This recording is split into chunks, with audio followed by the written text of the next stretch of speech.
Welcome, everyone. We are glad that you are here. Today's topic is one that comes up constantly because supplements are everywhere. They're in the grocery store, pharmacies, social media, gyms, podcasts, and increasingly in our everyday routines. So the challenge is that the supplement world mixes solid evidence, reasonable convenience, personal preference, and a lot of marketing in the same aisle. And that can make a simple question, is this worth taking, surprisingly hard to answer. Our goal today is not to build a perfect supplement routine or tell everyone they should be taking the same things. It's to give you a practical way to think through the options. And by the end, you should be able to better able to look at a vitamin, powder, capsule, or quote unquote super green product and ask better questions about whether it has a real purpose, whether the evidence matches the claim, and whether it is safe for you, and whether it's worth your money. A quick note before we get into the details that this is a general wellness education, not individualized medical advice. Supplements can affect people differently based on medications, health conditions, age, pregnancy, breastfeeding, diet, and dose, and even more. So, even something sold over the counter can have meaningful effects in the body.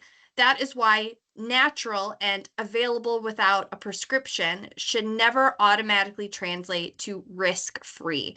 So if you take medications, have a chronic condition, are pregnant or breastfeeding, or are considering a high dose supplement, your doctor or pharmacist is the right person to help you decide what is appropriate for you. And quality matters too. So two products with the same ingredient name can differ in dose, formulation, and in testing. So throughout this webinar, think of the information as a decision-making framework rather than a personalized recommendation.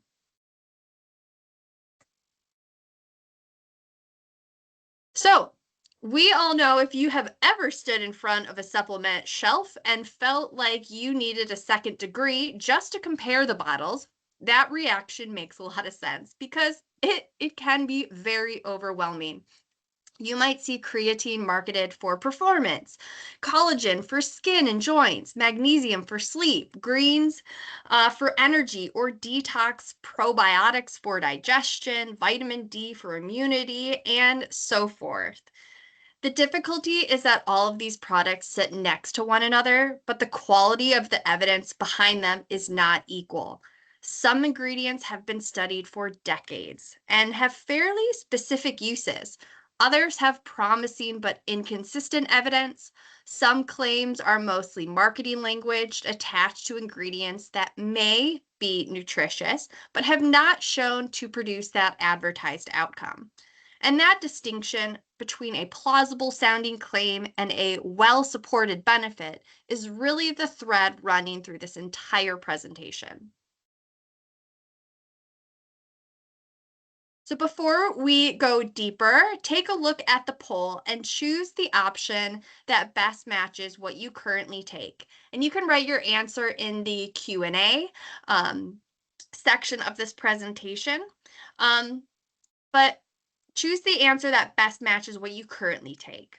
A daily multivitamin, protein or creatine, collagen or greens, a specific vitamin or mineral, or nothing at all. There really is no best answer here.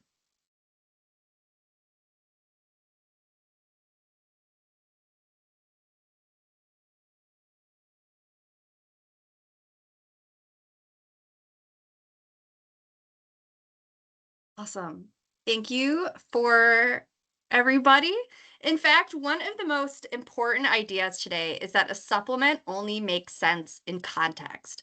Someone who eats a varied diet and has no identified nutrition or nutrient gaps may make a different choice from someone with a diagnosed deficiency, a highly restrictive diet, or a specific performance goal. So as you all continue to answer, think about why you started taking what you take. Was it recommended by a clinician? Did you see it online? Did a friend swear by it? Were you trying to solve a specific problem? And that why is going to matter more than the popularity of that product.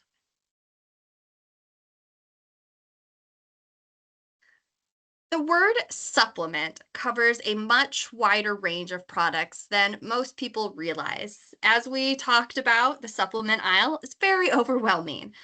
Vitamins and minerals are probably the most familiar. These are the essential nutrients that our body needs for normal functions. And supplements can be useful when intake is inadequate or needs are increased, excuse me. Then there are the products like collagen and creatine. These are not vitamins, but they are still sold as a dietary supplement and have specific research questions behind them. Protein powders are another example, usually a concentrated source of a dietary protein designed for convenience. Herbs and botanicals are plant-derived ingredients, and this category can vary enormously in both evidence and safety. Probiotics are live microorganisms, but the meaningful question is not simply whether a product contains probiotics. The specific strain matters because different strains can have different effects. And then there are the green powders, blends, gummies, liquids, drink mixes, and combination products. So when someone says, I take a supplement, that can mean almost anything. The form of the product tells us very little by itself. What matters is the ingredient, the amount, the reason for taking it, and the evidence for that specific use.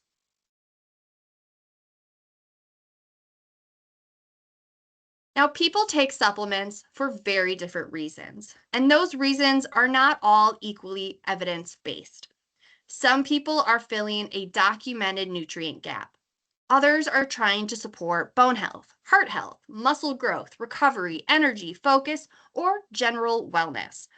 Sometimes the reason is simply convenience. For example, using protein powder because getting enough protein from meals is difficult on a really busy day. And sometimes the motivation is emotional. Taking something can make us feel proactive. And that's understandable. Buying a product feels like doing something concrete for our health. And the important distinction is that the reason for taking a supplement is not the same thing as proof that the supplement achieves that goal. I want more energy is a valid goal. The next question is whether the product being sold for energy has evidence that it actually improves energy in people like you. That is where a simple decision process becomes much more useful than chasing whatever is trending. So this slide is the foundation for the rest of the conversation here today. Food first, supplements second. Whole foods provide combinations of nutrients, fiber, protein, fats, carbohydrates, water, and plant compounds in a structure that a pill or a powder usually cannot reproduce. A serving of salmon, for example, is not simply omega-3s. It also provides protein, vitamins, minerals, and calories that contribute to a meal. Vegetables are not just vitamins. They also provide fiber, volume, and a food matrix that affects fullness and digestion. That does not mean supplements are useless. It means they are most helpful when they have a targeted job. If there is a nutrient shortfall, a medical recommendation, a specific performance goal, or a practical barrier that food alone is not solving, supplementation may make sense. A supplement is generally better viewed as a tool rather than the foundation of a healthy lifestyle. It cannot compensate for chronically poor sleep, an unbalanced diet, inactivity, smoking, or other major health behaviors. So here's the filter I want you to remember long after this webinar ends. First, do I need it? What specific need or goal is this product supposed to address? If you cannot answer that, it is hard to evaluate whether it's worth taking. Second, does the evidence support it? Not just someone online says it works, but is there credible research for an actual ingredient, dose, population, and outcome you care about? Third, is it safe for me? And that includes dose, medications, health conditions, surgery, pregnancy, and the possibility of getting too much of a nutrient from multiple products. And fourth, is it worth the cost? A supplement can have some evidence and still not be the best use of your money. If an expected benefit is small, and if food and habits can accomplish the same goal more reliably, the product may not be that best investment for you. So these four questions give you a much better framework than asking whether a supplement is simply good or bad. And a label cannot tell you whether a product is personally right for you, but it can help you make a much more informed choice. So start with the serving size. A bottle may advertise a particular amount on the front, but the supplement facts panel tells you how many capsules, scoops, gummies, or tablets make up one serving. And that matters because two products that look similar may require very different amounts. Next, look at the amount per serving. And this is especially important with products where the effective dose matters. Do not simply assume that containing an ingredient means the product contains enough to match what has been studied. For vitamins and minerals, the percent daily value helps you put the amount into context. Very high percentages are not automatically better. Then look at the other ingredients. These may include sweeteners, fillers, flavors, coating, or allergens. And then finally, look for transparency and independent quality testing. The label is the beginning of your evaluation, not proof of effectiveness. The key question is whether the product clearly tells you what's in it and how much. So a big question is what actually has solid evidence? And this spectrum helps show why it is risky to talk about supplements as if they are one category. Creatine, for example, has strong evidence for specific performance outcomes, such as strength and high intensity exercise. Omega-3s have strong evidence for certain uses, especially lowering elevated triglycerides, while other outcomes depend more on the population, dose, and whether we are talking about food or supplements. Vitamin D also has a very strong biological importance and clear value when intake is inadequate or deficiency is present. Magnesium and collagen are more dependent on the exact goal. Magnesium is essential, but some of the popular claims around sleep and stress have more mixed research. Collagen has evidence suggesting benefits for some skin and joint outcomes, but it is not a universal solution. Greens powders are a good example of a category where the product may contain nutrients, yet broad claims about dramatic health improvements are not well established. Detox cleanses go even further. The marketing claim itself is the problem. So the placement on the spectrum is not a permanent grade for an ingredient. It's a reminder to ask, strong evidence for what?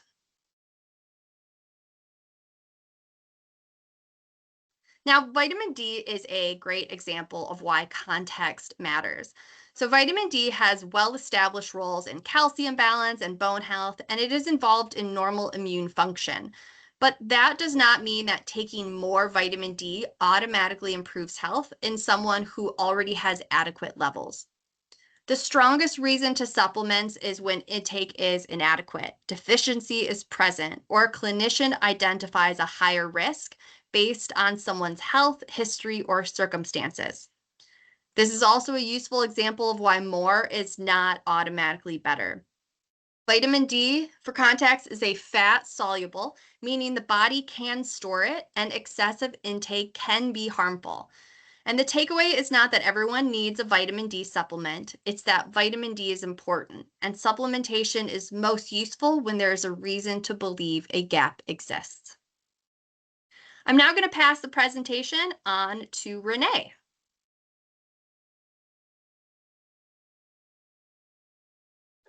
Thank you, Lexi. Multivitamins can be a practical backup for some people, but it should not be treated as a nutritional insurance policy that cancels out everything else. The potential value is fairly straightforward. A multivitamin may help someone meet recommended intakes for certain vitamins and minerals when diet is inconsistent or limited, but it does not provide the fiber, protein, healthy fats, volume, and variety that come from food. So it's also worth checking the dose rather than assuming a bigger list of ingredients means a better product.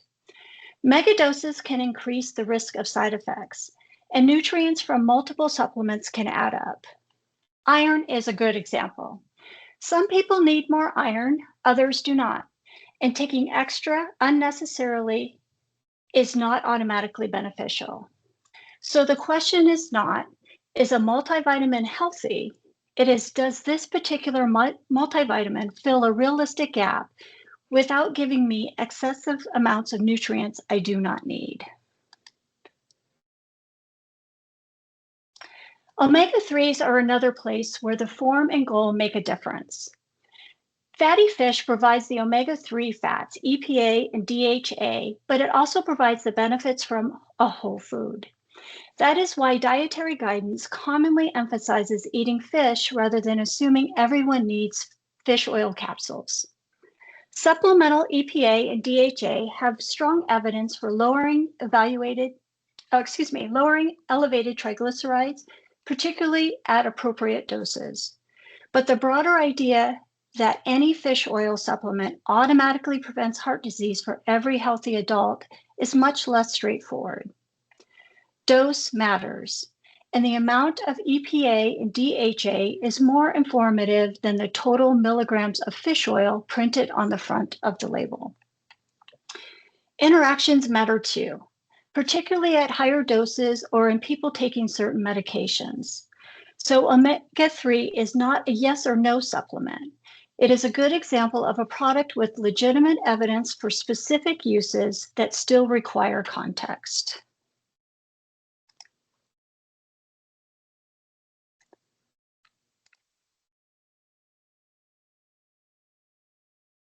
Magnesium, sorry about that, lost my track. Magnesium has become a popular, particularly for sleep and stress. So it's helpful to separate what we know from what is still uncertain. Magnesium itself is essential. It is involved in the normal muscle and nerve function and many biochemical reactions in the body. If someone is deficient, correcting that deficiency matters. The evidence for using magnesium as a general sleep supplement is more mixed. Some studies suggest potential benefit in certain groups, but the research is not strong enough to say that magnesium reliably improves sleep for everyone. Stress claims are similar. They're interesting findings, but not the kind of consistent evidence that supports a universal recommendation. You will also see different forms. There's glycinate, citrate, oxide, and others. Those forms differ in absorption, tolerability, and common uses. But it's easy for marketing to turn those differences into overly specific claims. And here, the dose still matters. Too much supplemental magnesium can cause side effects, especially gastrointestinal symptoms. Again, remembering essential does not mean unlimited. The next one here is creatine. And this is one of the clear examples of a supplement with substantial research base. Your body naturally makes creatine, and you also get some from foods such as meat and fish. Supplemental creatine can increase the amount of rapidly available energy in muscles, which is why it has been studied so extensively in strength training and repeated high-intensity activity. The strongest evidence is for improvements in strength, power, and certain types of exercise performance when creatine is paired with appropriate training. Creatine monohydrate is the form with the most research behind it. Again, this is not a shortcut around exercise, and it does not automatically build muscle without training. Think of it as something that can support the work being done rather than replace the work itself. And despite older concerns, normal creatine use in healthy adults has not been shown to create the kind of dehydration risk that is sometimes associated with it in popular culture. The next one we're going to talk about here is collagen. And this is a good place to practice realistic expectations. Collagen peptides provide amino acids, also known as the building blocks your body uses to make proteins. Studies suggest that consistent collagen supplementation may modestly support certain skin or joint outcomes in some people. But the results vary, and the size of the benefit is usually far less dramatic than the before and after marketing you see online. Consistency matters because these studies show that the benefits generally use the supplements over weeks or months, not just a few days. Collagen is also not a complete protein. That means it does not provide all the essential amino acids in the proportions needed to use it as your body's primary protein source. So someone focused on overall protein quality should still rely on a variety of foods or complete protein sources. This is a great example of a supplement that may have a place, but the expected benefit should be modest and specific. The next one here is protein powder. And this one is less mysterious than it's sometimes made out to be. At its core, it is a convenient source of protein. If you can comfortably meet your protein needs with food, you do not need protein powder simply because you exercise. But it can be extremely practical when breakfast is rushed, appetite is low, food access is limited, or someone has a higher protein needs that are more difficult to meet consistently.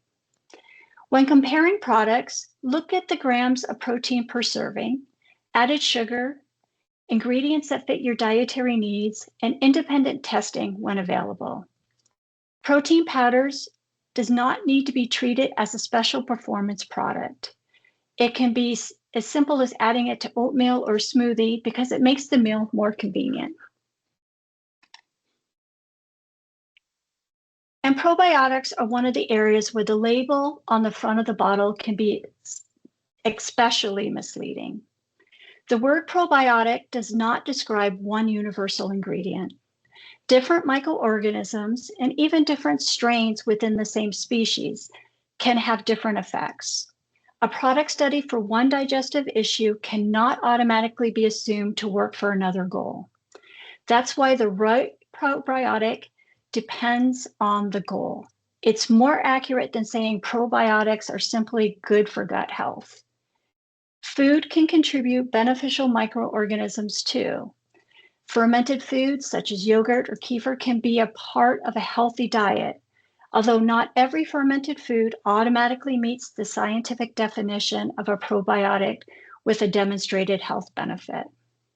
So the practical takeaway is to be skeptical of products that simply advertise billions of organisms without telling you the strain or why that strain is relevant. Bigger numbers do not automatically mean better results. And green powders.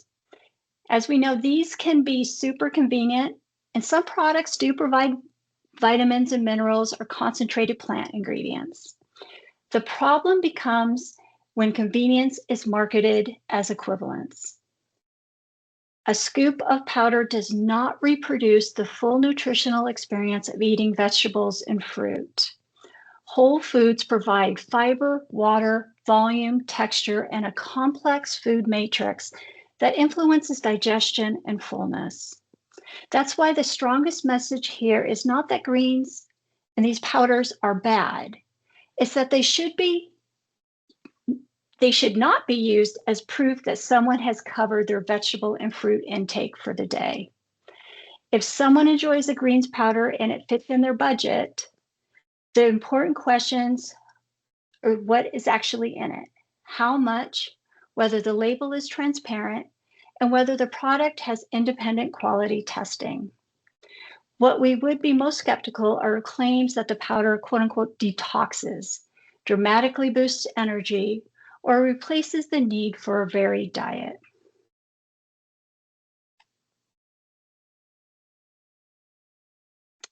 Now let's talk a little bit about what to watch out for and what some red flags are when choosing supplements. Marketing language is one of the best clues that a product deserves a closer look. Really be cautious of claims that a supplement cures everything. Real treatments do not usually solve unrelated health problems with one ingredient. Detox is another common red flag.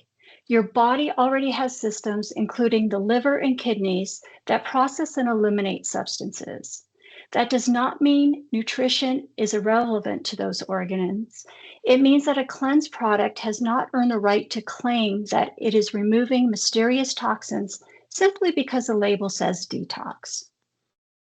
Another thing to watch for is proprietary or secret blends when the doses of individual ingredients are hidden. If you do not know how much of each ingredient is present, it becomes harder to compare the product with research or assess the dose. Another one to watch is megadose. This language deserves caution. A huge dose can be unnecessary or harmful. And be skeptical of no side effects or too good to be true promises. Evidence-based health information usually includes limitations, and marketing tends to erase them. And medication interactions. This is where safety conversation becomes very practical. Some supplements can change how medications are absorbed, metabolized, or act in the body. Others may have effects that add to the effect of the medication. For example, a supplement that affects blood clotting could matter for someone who's taking a blood thinner. Other ingredients may influence blood pressure, blood glucose, or the way certain medications are processed. The categories on this slide are examples, not a suggestion that every supplement interacts with every medication listed. Another thing to think about is surgery.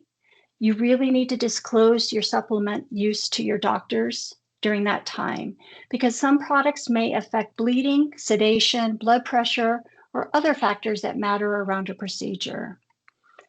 A pharmacist can be especially helpful because medication interaction review is a major part of their expertise. Show them the actual supplement bottle or a photo of the supplement facts panel if you can. One of the safest habits you can build is treating your supplements as part of your medication list rather than as something that is separate from it. Third-party testing helps answer a different question from the research we talked about earlier. Research asks, does this ingredient work for this outcome? Third-party testing asks, does this product appear to contain what the label says it contains at the expected potency and without unacceptable contamination? This is important.